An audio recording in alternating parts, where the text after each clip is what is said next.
محمد كما صليت على إبراهيم وعلى آل إبراهيم إنك حميد مجيد. اللهم بارك على محمد وعلى آل محمد كما باركت على إبراهيم وعلى آل إبراهيم إنك حميد مجيد. سن 2 ہجری کا تذکرہ چل رہا ہے. ہمارے سلسلہ سیرت النبی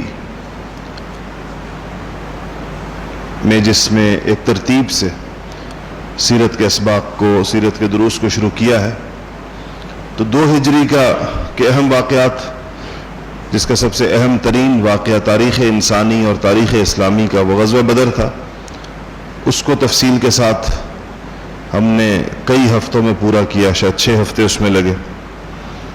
اور گزشتہ جمعے میں ہم نے غزوہ بنی قینقاع پر بات کی. اسی سال میں یعنی 2 ہجری کا جو سال ہے،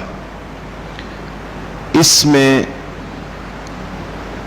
سیدنا علی کرم اللہ وجہ، جو نبی کریم صلی اللہ علیہ وسلم کے چچا زاد بھائی تھے، ان کا نکاح حضور اکرم صلی اللہ علیہ وسلم کی لخت جگر حضرت فاطمۃ الزہرا رضی اللہ تعالی عنہ کے ساتھ ہو.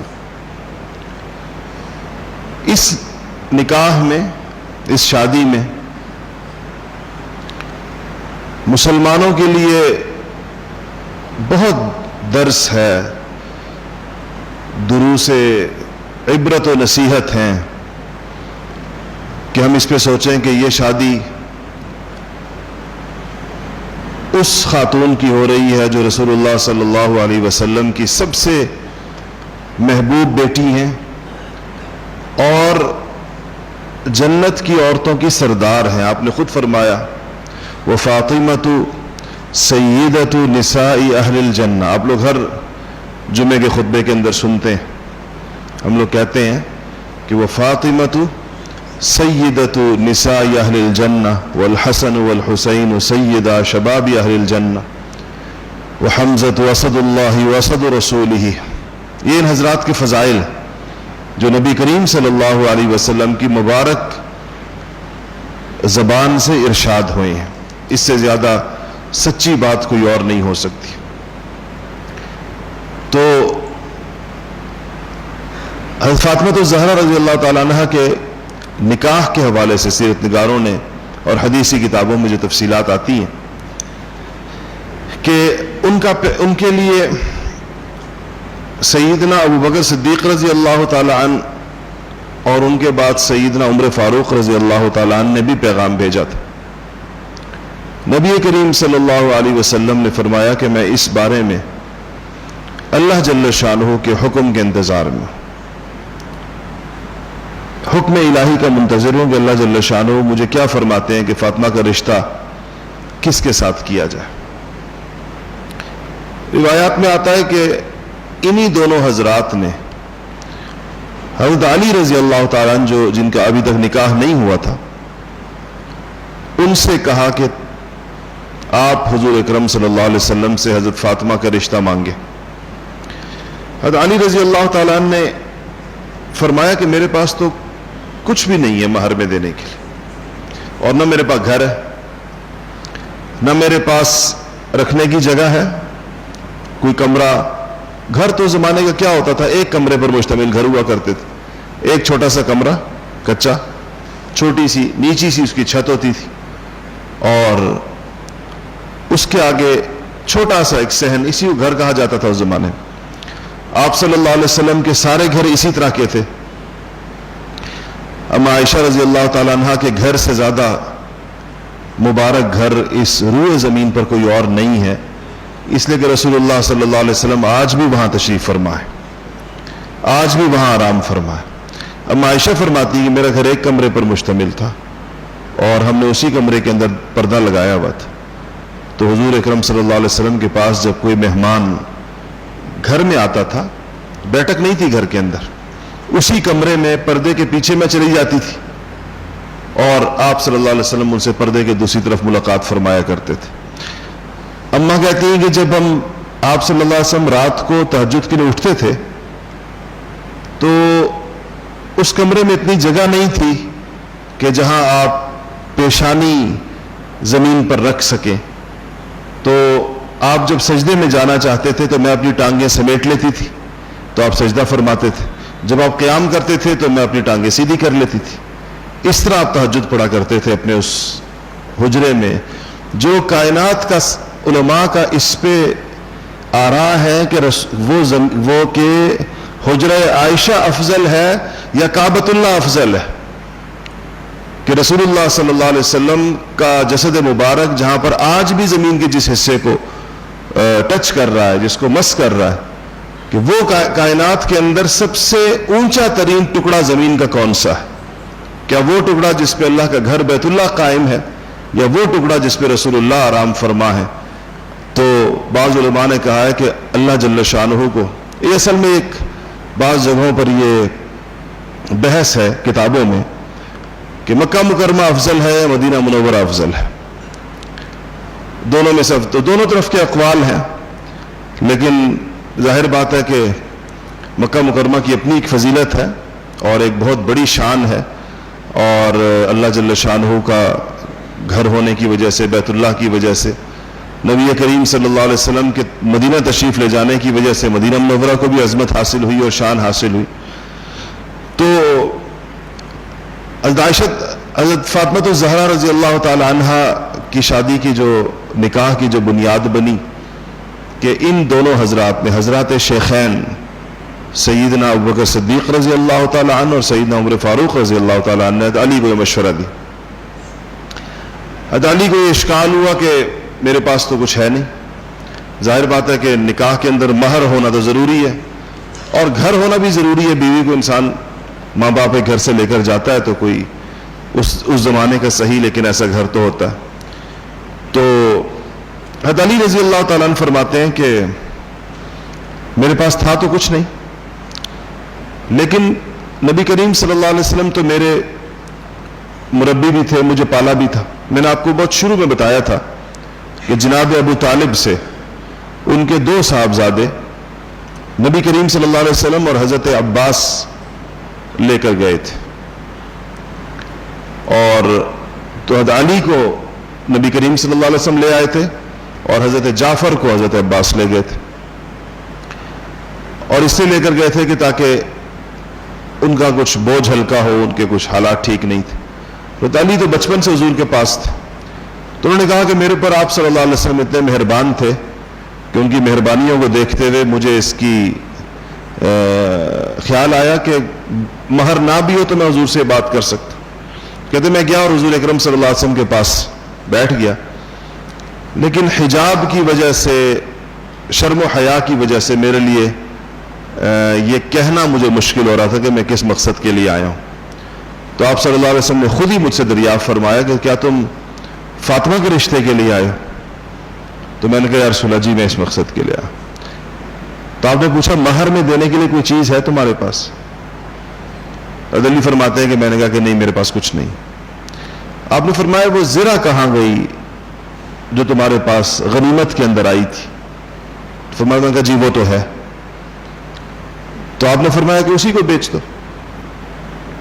اور اس سے کچھ اپنے کپڑے، کچھ بیوی کے لیے کپڑے اور جو مہر وغیرہ ہے وہ دے دو۔ کہنے لگے کہ میں نے وہ زرہ اٹھائی اور بازار کی طرف چل پڑا، تو سامنے سے عثمان غنی رضی اللہ تعالیٰ عنہ آ رہے تھے، اور عثمان کا مال اللہ جل شانہ نے ایسا خیر کے کاموں کے لیے قبول فرمایا ہوا تھا کہ جہاں خیر کی کوئی چیز تھی، موقع آیا ہے، تو ایسے عثمان غنی کی پائی پائی اس کے اندر استعمال ہوئی۔ کہتے ہیں عثمان نے پوچھا کہ علی کدھر کا ارادہ ہے؟ تو کہا کہ بازار جا رہا ہوں یہ زرہ بیچنے کے لیے۔ بتایا بھی ہوگا کہ رشتے کی بات ہو گئی حضور اکرم صلی اللہ علیہ وسلم کے گھر میں۔ تو حضرت عثمان نے اس کی بڑی اونچی قیمت لگائی زرہ کی، اور 480 درہم اس زمانے میں کہا کہ یہ مجھے بیچ دو، اور 480 درہم حضرت علی کو دے دیے، اور اس کے بعد پھر وہ زرہ بھی واپس کر دی۔ یہ ان کا ایک طریقہ تھا کہ گویا میں نے یہ پیسے تم سے زرہ خریدی ہے. حضرت علی کو یہ خیال نہ ہو کہ ساری رقم جو ہے, تو فرماتے ہیں علی فرماتے ہیں کہ میں نے وہ درہم لے آیا, میں نے لا کے نبی کریم صلی اللہ علیہ وسلم کے سامنے ڈال دیے. تو آپ نے فرمایا کہ اس سے کچھ خوشبو لے لو, شادیوں پر استعمال ہوتی ہے, کچھ کپڑے لے لو. تو میں نے اس سے کچھ کپڑے لیے اور کچھ خوشبو لی. نبی کریم صلی اللہ علیہ وسلم نے اپنی صاحبزادی کو جو سامان دیا شادی کے موقع پر, نیا گھر بن رہا تھا اور شوہر کی مالی حالت تو آپ کے سامنے, گھر تو ان کے پاس تھا نہیں, کرائے کے اوپر ایک کمرہ کہیں پر انہوں نے لیا تھا, شاید وہ انہی پیسوں سے لیا ہو جو زرہ بیچی, 1-2 مہینے کا کرایہ دیا ہوگا. آپ صلی اللہ علیہ وسلم نے ان کے لیے جو خود جو سامان دیا, جس کو آج کل جہیز کہا جاتا ہے, اس میں ایک لحاف تھا, رضائی جس کو کہتے ہیں, ایک گدا تھا چمڑے کا, اور اس میں روئی مہنگی ہوتی ہے چونکہ, تو روئی نہیں تھی اس گدے کے اندر, اس میں کھجور کی کے یا کسی اور درخت کی جو چھال ہوتی ہے وہ بھری ہوئی تھی اس کے اندر, روئی کی بجائے. اور آٹا پیسنے کے لیے, غلہ پیسنے کے لیے 2 چکیاں تھیں, اور پانی بھرنے کے لیے ایک مشکیزہ تھا, اور مٹی کے 2 گھڑے تھے پانی رکھنے کے لیے. یہ کل جہیز تھا حضرت فاطمہ الزہرا رضی اللہ تعالی عنہا کا. ان چیزوں کی اگر آپ آج قیمت لگائیں تو میرا خیال نہیں ہے کہ یہ ساری چیزیں 4-5-8 ہزار روپے سے زیادہ قیمت کی ہوں گی اس دور میں بھی. تو یہ حضور نے سامان, یہ گھر کی وہ بنیادی ضرورت ہے جس کے بغیر ظاہر بات ہے کہ لحاف بھی چاہیے ہوتا ہے, گدا بھی چاہیے ہوتا ہے, آٹا پیسنے کی چکی بھی, اور پانی کا مشکیزہ بھی, اور پانی رکھنے کے لیے گھڑا بھی. یہ کل 6 چیزیں بنتی. اس کے بعد وہ چلے گئے ذرا دور جہاں ان کو گھر ملا, رخصت ہو کرا کر وہاں تشریف لے گئے. تو نبی کریم صلی اللہ علیہ وسلم کے جو گھر تھے, جو آج بھی ہیں, آپ حجرہ عائشہ آپ لوگوں کے سامنے, روضہ شریف جس کو ہم کہتے ہیں, یہ حجرہ عائشہ کا گھر ہے. اس کے بالکل سامنے حفصہ کا گھر تھا جہاں پر آج کل ہم لوگ کھڑے ہو کے صلاۃ والسلام پڑھتے ہیں, معاجہ شریف جس کو کہتے ہیں. اور اسی جگہ باقی ازواج کے حجرے بھی تھے. کسی کا رخ اس طرف تھا مسجد کی طرف, اور کسی کا رخ دوسری طرف تھا بقیع کی طرف. آپس میں دیواریں پیچھے سے ملی ہوئی تھی ان حجروں کی, جو ایک کمرے کے اوپر مشتمل تھے. یہ گھر تقریباً سارے ایک انصاری صحابی تھے جن کا نام حارثہ ابن نعمان تھا, یہ ان کے دیے ہوئے تھے. انہوں نے نبی کریم صلی اللہ علیہ وسلم کو ہدیے میں, یہ گھر پہلے اسی جگہ ان کا اپنا گھر بھی تھا, اور اب ایک ہی گھر ان کے پاس رہ گیا تھا جو حضرت عائشہ کے حجرے کے ساتھ تھا, جو آج بھی مسجد نبوی کے اندر موجود ہے. اگر روضہ شریف کی ایک طرف کی دیوار کو آپ دیکھیں تو یہ حجرہ عائشہ کی دیوار ہے, اور اگر آپ قبلے کے دوسری طرف, یعنی قبلے کی اس طرف تو عائشہ کے گھر کی دیوار ہے, اگر آپ قبلے کے دوسری طرف والی دیوار کو دیکھیں جو سبز رنگ کی جالی جو لگی ہوئی ہے ساری, تو یہ حضرت فاطمہ کا گھر یہی تھا. یہ گھر حارثہ ابن نعمان کے اپنے پاس تھے, آخری رہ گیا تھا, باقی گھر تو نبی کریم صلی اللہ علیہ وسلم کو انہوں نے سارے دے دیے تھے. تو فاطمہ کو رضی اللہ تعالی عنہا کو بہت, چونکہ بہت ہی لاڈلی تھی, بڑی پیاری تھی حضور اکرم صلی اللہ علیہ وسلم کو, تو انہوں نے کہا کہ حضرت علی سے کہا کہ یہ گھر اگر حارثہ ہمیں دے دیں تو ہم حضور کے ساتھ دیوار سے دیوار مل جائے گی, حضور کے پاس آ جائیں گے. حضرت علی نے فرمایا کہ مجھے تو اچھا نہیں لگتا. حضرت حارثہ نے اپنے سارے گھر رسول اللہ کو پیش کر دی, اور مجھے تو کہنا ان سے مشکل ہوتا ہے. تو یہ خبر کسی طرح حضرت حارثہ کو پہنچ گئی کہ حضرت فاطمہ الزہرا کی یہ خواہش ہے کہ وہ رسول اللہ صلی اللہ علیہ وسلم کے پاس آ جائیں, ان کے قریب آ جائیں. تو وہ حضور کی خدمت میں حاضر ہوئے اور انہوں نے کہا کہ یا رسول اللہ, میرے مال میں سے جو چیز آپ قبول فرما لیتے ہیں خدا کی قسم وہ مجھے اس چیز سے ہزارہ درجے زیادہ محبوب ہوتی ہے جو میرے پاس رہ جائے. آپ کی قبول کردہ چیز مجھے زیادہ پیاری ہوتی ہے بنسبت اس چیز کے جو خود میرے مال میں میرے پاس رہ جائے. تو میں یہ گھر حضرت فاطمہ الزہرا کے لیے آپ کو پیش کرتا ہوں. جب انہوں نے یہ پہلی بات کی تو حضور اکرم صلی اللہ علیہ وسلم نے فرمایا کہ صدقتا، تو سچ کہتا ہے. یہ واقعی تیری قلبی اور دلی کیفیت یہی ہے کہ تو جو چیز مجھے دیتا ہے تو تجھے زیادہ پیاری ہوتی ہے بنسبت اس چیز کے جو تیرے پاس رہ جائے. اور پھر فرمایا کہ بارک اللہ فیک، اللہ جل شانہ تجھے برکتیں عطا فرمائے. یہ برکت کی دعا عطا دی نبی کریم صلی اللہ علیہ وسلم نے حارثہ بن نعمان کو. تو پھر اس طریقے سے وہ گھر حضرت علی کرم اللہ وجہ کو مل گیا، اور یوں یہ دونوں گھر، حضرت عائشہ کا گھر اور حضرت فاطمہ کا گھر، یہ قریب قریب آ گئے. یہ نقشہ انسان کے ذہن میں ہو تو بہت ساری احادیث سمجھ میں آتی. بہت ساری احادیث میں نبی کریم صلی اللہ علیہ وسلم کا اپنے گھر سے اٹھ کر حضرت فاطمہ کے گھر جانا، حضور کا اپنے گھر آتے ہوئے رستے میں حضرت فاطمہ کے گھر میں ٹھہرنا، حضرت فاطمہ کا حضور سے ملنے کے لیے آنا، حضور کا ادھر جانا. یہ اتنی روایات ہیں حدیثی کتابوں میں کہ جب یہ نقشہ انسان کے سامنے ہوتا ہے تو انسان کو پتہ چلتا ہے کہ اچھا یہ گھر اس طرح تھے، تو آپ اس رستے سے یا اس طریقے سے یوں جایا کرتے ہوں گے. ایک بڑے محقق عالم فاضل پاکستان کے ہیں، مدینہ شریف میں رہتے ہیں. انہوں نے حضرات صحابہ کے گھروں پر کتاب لکھی ہے، عربی کے اندر بھی اور اردو میں بھی، بیوت الصحابہ کے نام سے. وہ کتاب اس چیز پر ہے کہ چونکہ آپ کو پتہ ہے کہ اس زمانے کا تقریباً اس وقت جو مسجد نبوی ہے اس وقت وہ اس زمانے کے مدینہ منورہ سے بڑی ہے. یعنی وہ پوری بستی جو مدینہ کی تھی وہ اس وقت مسجد کے اندر آ گئی. تو ظاہر ہے کہ صحابہ کے سارے گھر اس وقت مسجد کے اندر ہیں. کم سے کم باقی اطراف تو سارے کے سارے یہ قبلے کی طرف کچھ جگہ ایسی ہو سکتی ہیں جو قبلے کی طرف توسیع نہیں ہوئی. اگر آپ دیکھیں تو قبلے کی جو دیوار ہے آج بھی مسجد نبوی کی، یہ وہ دیوار سمجھ لیں آپ اس کو، اسی جگہ پر ہے. تقریباً کچھ چند فٹ کا فرق ہوگا کیونکہ وہ آگے ایک چھوٹا کمرہ اور بنا ہوا ہے. اس کو چھوڑ دیں، جو اصل یا پہلی صف آپ کہہ لیں جو اس وقت مسجد نبوی کی جو پہلی صف ہے، تو یہ وہی صف ہے جو حضرت عثمان غنی کے زمانے میں تھی. یہ توسیع حضرت عثمان کے زمانے میں قبلے کی طرف 2 صفوں کی ہوئی تھی، اور اس کے بعد مسجد نبوی قبلے کی جانب آگے نہیں بڑھائی گئی. اب جتنی توسیع ہوئی ہے دائیں طرف بائیں طرف اور پیچھے کی طرف پورا شہر، بلکہ شہر سے بہت آگے تک کا، اس زمانے کے گاؤں سے بہت آگے تک کی چیز جو ہے وہ مسجد نبوی کے اندر آ چکی.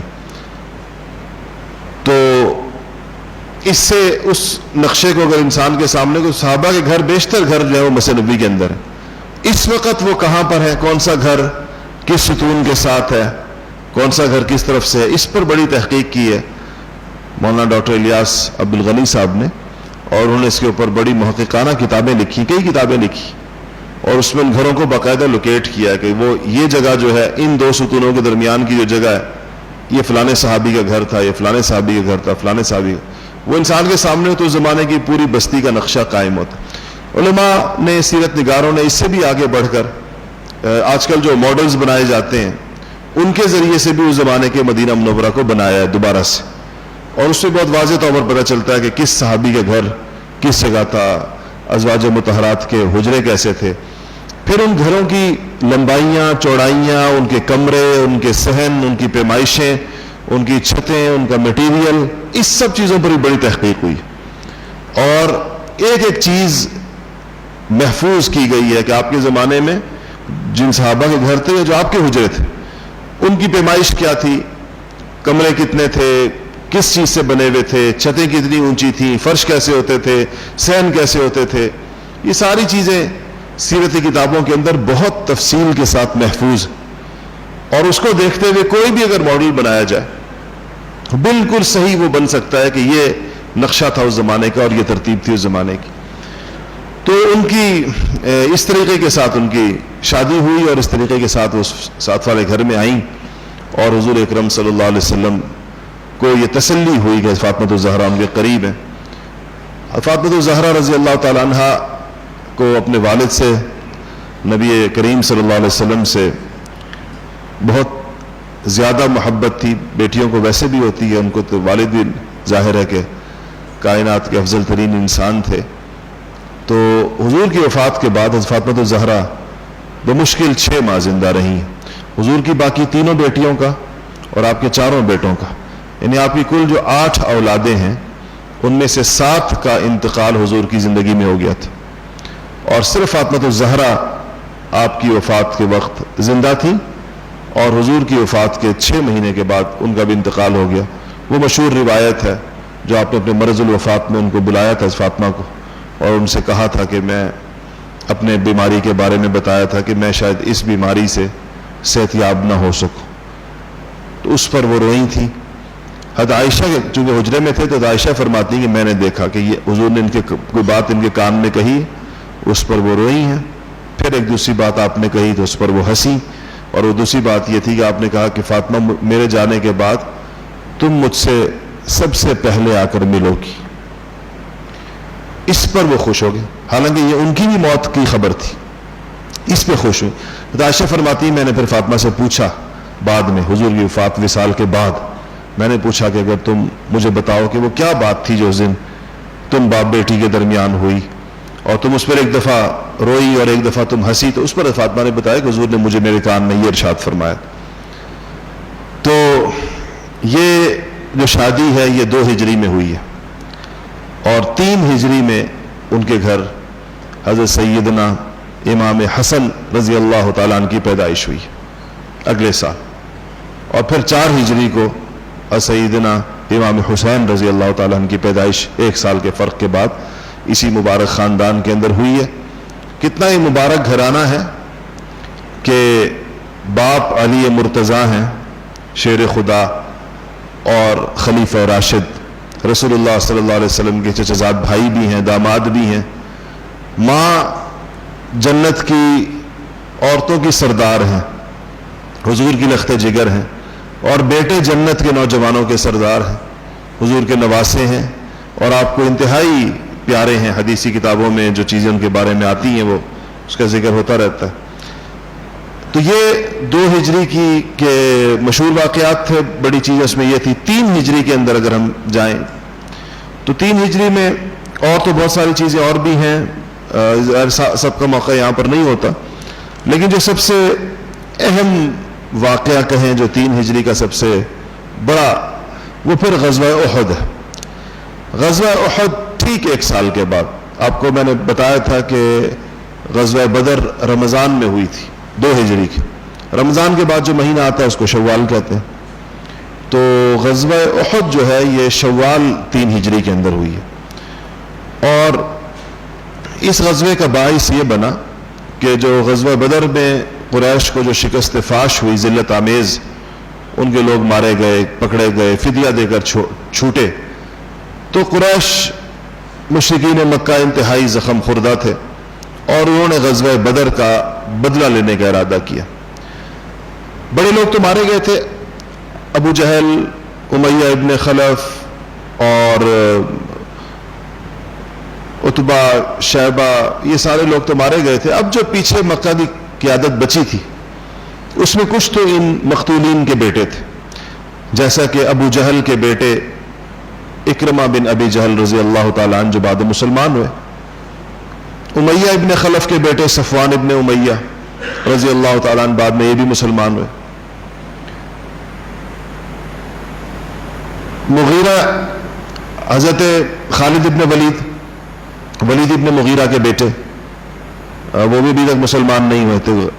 لیکن جو قیادت تھی، جو بالکل ٹاپ لیڈرشپ جسے کہا جا سکتا ہے، وہ تھی ابو سفیان رضی اللہ تعالیٰ عنہ کی، جو بعد میں وہ بھی مسلمان ہوئے. لیکن غزوہ احد پر اب بڑے اور یہ جو ابو لہب تھے حضور کے چچا، وہ بدر میں تو نہیں آیا تھا، لیکن بدر کے بعد وہ خود ہی اپنی موت مر گیا تھا مکہ مکرمہ میں. بڑی عبرتناک قسم کی اس کی موت تھی.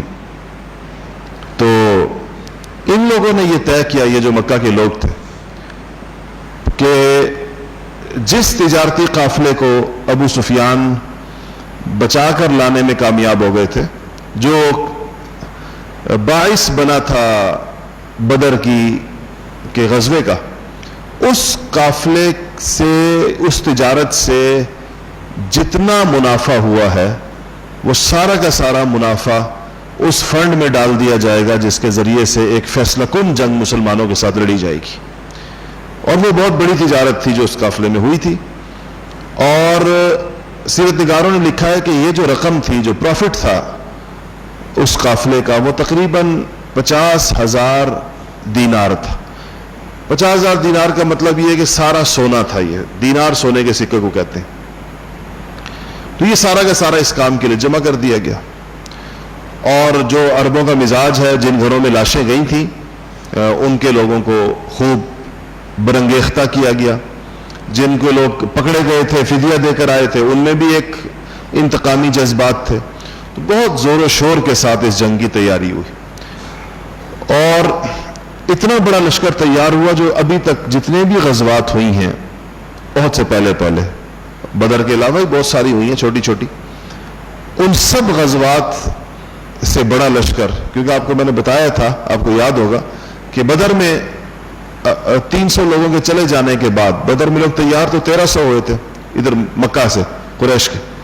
پھر 300 لوگ درمیان میں نکل گئے تھے تو 1000 لوگ رہ گئے تھے. تو 1000 لوگ پہنچے تھے بدر کے میدان میں. احد کے اندر یہ تعداد جو تھی یہ 3000 تھی. 3000 لوگ تھے.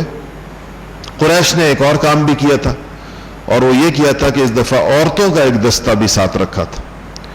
اور یہ عورتوں سے مراد یہ نہیں کہ کوئی لونڈیاں تھیں یا باندیاں تھیں یا کوئی گرے پڑے گھرانوں کی.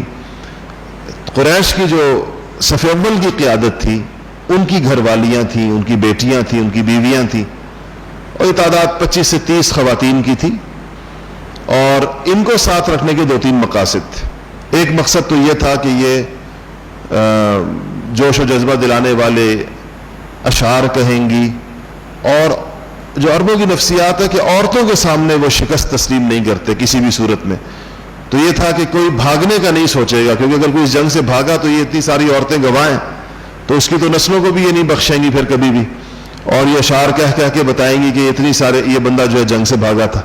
تو عرب جو تھے وہ عورتوں کے سامنے بزدلی دکھانے کو بزدلی کی سب سے بدترین قسم سمجھتے تھے. تو انہوں نے یہ بندوبست بھی کیا ہوا تھا. تیسرا ان کے ذہن میں یہ بھی تھا کہ جب جنگ ہو رہی ہوگی اور ہر جنگ والوں کے ذہن میں یہ ہوگا کہ اگر ہم شکست کھاتے ہیں تو ہماری یہ عورتیں جو ہمارے ساتھ ہیں یہ لونڈیاں بن جائیں گی, باندیاں بن جائیں گی, جنگی قیدیوں کے طور پر ہاتھ میں آ جائیں گی, تو یہ بھی ایک جذبہ بڑھانے کا سبب بنے گا. تو اس لیے انہوں نے اس میں عورتوں کو ساتھ رکھا تھا. 700 لوگ ان 3000 میں سے, اور یہ بہت بڑی تعداد سمجھی جاتی ہے, 700 لوگ ایسے تھے جنہوں نے زرہیں پہنی ہوئی تھیں. زرہ پوش تھے, یعنی مکمل طور پر لوہے کے اندر ڈھکے ہوئے تھے, انہوں نے لوہے سے اپنے آپ کو ڈھانپا ہوا تھا. 200 گھوڑے تھے اس قریش کے سامان میں.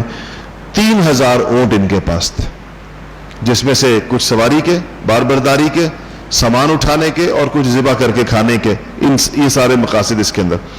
5 شوال کو یہ لشکر جو ہے قریش کا, شوال کی 5 تاریخ کو یہ روانہ ہوا ہے مکہ مکرمہ سے.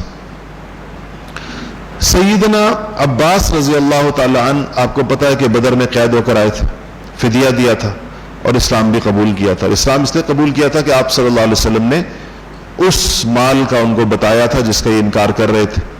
انہوں نے کہا میرے پاس پیسے نہیں ہیں. حضور نے کہا کہ وہ پیسے کدھر گئے جو آپ اپنی اہلیہ ام فضل کو دے کر آئے ہیں؟ اس پر انہوں نے کلمہ پڑھا تھا کہ اس خبر تو میرے اور ام فضل کے علاوہ کسی اور کو خبر نہیں تھی اس پیسے کی, آپ نے بتا دیا تو اس کا مطلب ہے کہ آپ اللہ کے نبی ہیں. تو وہ تھے, انہوں نے یہ کیا. مسلمان تو ہو کر آ گئے تھے لیکن رہ مکہ میں ہی رہے تھے, اور وہ مکہ ہی میں مقیم رہے آخر تک.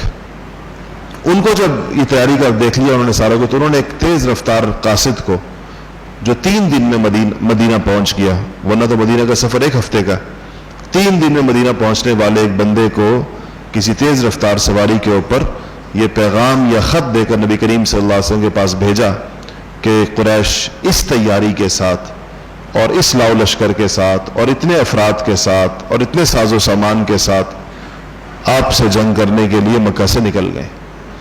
یہ قاصد پہنچا, نبی کریم صلی اللہ علیہ وسلم نے صحابہ کو جمع کیا اور ان کو سارا بتایا.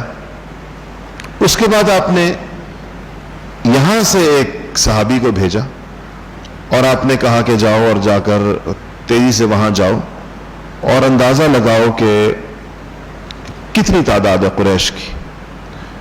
تو وہ گئے اور اس رستے میں جہاں پر قریش ابھی آ رہے تھے وہ تیزی سے وہاں پہنچے اور لشکر کا اندازہ لگایا اور واپس آ کے رسول اللہ صلی اللہ علیہ وسلم کو ٹھیک ٹھیک بتایا. بالکل درست اندازہ تھا ان کا کہ یہ 3000 کے لگ بھگ لوگ ہیں. تو اس کے بعد حضور اکرم صلی اللہ علیہ وسلم کے حجر مبارک کے اوپر, مسجد نبوی کے اوپر, مدینہ کے منورہ کے راستوں کے اوپر آپ صلی اللہ علیہ وسلم نے پہرے بٹھا دیے. اور یہ جو 3 لوگ ہیں صحابہ میں سے, نام آپ کو اگر یاد رہیں تو, یہ نبی کریم صلی اللہ علیہ وسلم کے پہرے پہ کھڑے ہوئے اور یہ تینوں اپنے قبائل کے بڑے تھے. حضرت سعد ابن عبادہ خزرج کے بڑے تھے اور حضرت سعد ابن معاذ اور اسید ابن حزیر یہ اوس کے بڑے سمجھے جاتے تھے, آپس میں چچا زاد بھائی بھی تھے. یہ لوگ تو تلواریں لے کر نبی کریم صلی اللہ علیہ وسلم کے حجرے کے باہر اور مسجد نبوی کے باہر یہ لوگ کھڑے ہو گئے. لشکر ابھی دور تھا. جب تعداد کا اندازہ ہو گیا تو نبی کریم صلی اللہ علیہ وسلم, جمعے کی رات تھی, آپ نے صحابہ کو بلایا کہ مشورہ کریں کہ اس جنگ کو کیسے, کہاں اور کس طریقے کے ساتھ لڑنا ہے. لشکر بہت بڑا تھا, شاید اس زمانے کی مدینہ کی پوری آبادی سے بھی زیادہ بڑا لشکر تھا. 3000 بہت بڑی تعداد تھی, ساز و سامان بھی بہت تھا جنگ. تو صحابہ میں 2 آراء ہوئی. بڑے صحابہ, اکابر صحابہ اور تجربہ کار حضرات جتنے تھے, انہوں نے کہا کہ مدینہ میں رہ کر مقابلہ کیا جائے. اور نوجوان صحابہ اور خاص طور پر وہ حضرات جو بدر میں شریک نہیں ہو سکے تھے کسی وجہ سے, ان کا اصرار ہوا کہ نہیں, باہر نکل کر میدان میں جنگ لڑی جائے. اور وہ شوق شہادت سے اور جذبہ شجاعت سے بڑے بیتاب تھے اور انہوں نے بڑا اصرار کیا انہوں نے اس بات. ان اصرار کرنے والوں میں سیدنا حمزہ رضی اللہ تعالیٰ عنہ بھی تھے جو حضور کے چچا تھے. انہوں نے تو حضور سے کہا کہ اگر آپ باہر نکل کر جنگ کرنے کا فیصلہ نہیں کرتے, تو حمزہ نے تو اپنے چچا ہونے کا وہ کیا اور کہا کہ میں اس وقت تک کھانا نہیں کھاؤں گا جب تک آپ یہ فیصلہ نہیں کرتے کہ ہم باہر نکل کر لڑیں گے. تو اس پر آپ صلی اللہ علیہ وسلم نے فرمایا کہ ٹھیک, باہر نکل کے لڑیں گے. لیکن آپ نے 2 خواب دیکھے تھے اور ان دونوں خوابوں میں کی بڑی واضح تعبیر تھی. آپ نے صحابہ کو بتایا بھی. آپ نے ایک خواب یہ دیکھا کہ میں ایک مضبوط, یعنی ایک زرہ میں نے پہنی ہوئی ہے مضبوط قسم کی لوہے کی, لیکن ایک گائے ذبح کی جا رہی ہے. اور اس میں آپ کو یہ اشارہ تھا کہ زرہ سے مراد مدینہ منورہ ہے, کہ اگر مدینہ منورہ میں رہ کر جنگ کی جائے تو زیادہ فائدہ ہوگا. اور جو گائے ذبح ہو رہی ہے اس پر آپ نے اس کی تعبیر یہ ارشاد فرمائی کہ اس جنگ میں میرے صحابہ میں سے بعض لوگ شہید ہوں گے اس جنگ کے اندر. اسی طرح آپ نے خواب دیکھا کہ آپ کو ایک تلوار دی گئی ہے اور اس تلوار کو جب آپ نے ہلایا تو اس کے کچھ دندانے ٹوٹ کر گر گئے. پھر آپ نے دوبارہ جب اس کو ہلایا تو وہ تلوار دوبارہ صحیح ہو گئی. تو آپ نے اس کی تعبیر یہ ارشاد فرمائی کہ اس جنگ کے اندر صحابہ شہید ہوں گے. اور دندانے ٹوٹنے کا مطلب یہ ہے کہ اس جنگ کا نتیجہ بالکل مسلمانوں کے حق کے اندر 100% درست برآمد نہیں ہوگا, لیکن اس کے بعد جو جنگیں ہوں گی, دوبارہ جو تلوار ہلائی اور وہ ٹھیک ہو گئی, وہ نتائج مسلمانوں کے حق کے اندر ہوں گے. ان خوابوں سے بھی کی وجہ سے بھی آپ کا رجحان اسی طرف تھا کہ جنگ مدینہ کے اندر رہ کے لڑی جائے. لیکن صحابہ نے, وہ نوجوان صحابہ نے اصرار کیا اور بڑے شوق کے ساتھ کیا اور بڑے اس سے کیا. تو آپ نے فرمایا کہ ٹھیک, اب جنگ باہر لڑی جائے گی. یہ فرما کر آپ اپنے حجرے میں تشریف لے گئے. آپ حجرے میں تشریف لے گئے اور آپ کے ساتھ سیدنا ابوبکر صدیق, عمر فاروق, یہ حضرات بھی حجرے میں چلے گئے. تو جب آپ حجرے میں گئے تو باہر جو صحابہ بڑے رہ گئے تھے انہوں نے نوجوان صحابہ سے کہا کہ آپ لوگوں نے سب نے محسوس کیا ہوگا کہ آپ لوگوں کے اصرار پر نبی کریم صلی اللہ علیہ وسلم نے وہ فیصلہ فرمایا جو آپ کے دل کی آواز نہیں تھا. نبی کریم صلی اللہ علیہ وسلم کا رجحان یہ نہیں تھا, اور ہمیں حضور اکرم صلی اللہ علیہ وسلم کے رجحان پر چلنا چاہیے, جیسے وہ فرمائیں ویسے کرنا چاہیے. ان کو بھی خیال آیا کہ ہاں ہم نے زیادہ اصرار کر لیا, آپ نے ہماری دلداری فرمائی, دل رکھا ہمارا آپ نے. تو یہ حضرات چلے گئے حجرے کے باہر, اور جا کر نبی کریم صلی اللہ علیہ وسلم حجرے سے باہر تشریف لائے. تو آپ نے زرہ پہنی ہوئی تھی, آپ نے تلوار اٹھائی ہوئی تھی, نیام میں تھی, جو تیر وغیرہ تھے وہ آپ نے پکڑے ہوئے تھے. تو ان نوجوان صحابہ نے کہا کہ یا رسول اللہ, ہم اپنی رائے واپس لیتے. ہمیں اندازہ ہوا اور ہمیں ان دوسرے بڑوں نے سمجھایا بھی صحیح کہ ہم نے آپ پر زیادہ اصرار کر لیا, اور آپ نے اپنے دل کے رجحان کے خلاف فیصلہ کر لیا کہ ٹھیک ہے باہر چل کر جائیں. تو ہم اپنا مشورہ یا اپنی رائے سے دستبردار ہوتے ہیں, جو آپ کے دل میں ہے آپ اس کے مطابق فیصلہ فرمائیں. نبی کریم صلی اللہ علیہ وسلم ہتھیار لگا چکے تھے, زرہ پہن چکے تھے, تلوار اٹھا چکے تھے. تو آپ نے فرمایا کہ نہیں, اللہ کے نبی کے لیے یہ جائز نہیں ہے کہ جب وہ ایک دفعہ ہتھیار اٹھا لے اس وقت تک وہ ہتھیار واپس نہیں رکھتا جب تک وہ اللہ کے دشمنوں کے ساتھ صحیح معنوں کے اندر جنگ نہ کرے. اس لیے اب تو جنگ باہر ہی ہوگی, اور اب تیاری کرو باہر جانے. تو یہاں سے پھر اس بات کا طے ہوا کہ یہ جنگ باہر ہوگی, اور صحابہ کرام کی تیاری شروع ہوئی. انشاءاللہ اس سے اگلی بات اگلے جمعے ہوگی. وآخر دعوانا الحمدللہ رب العالمین.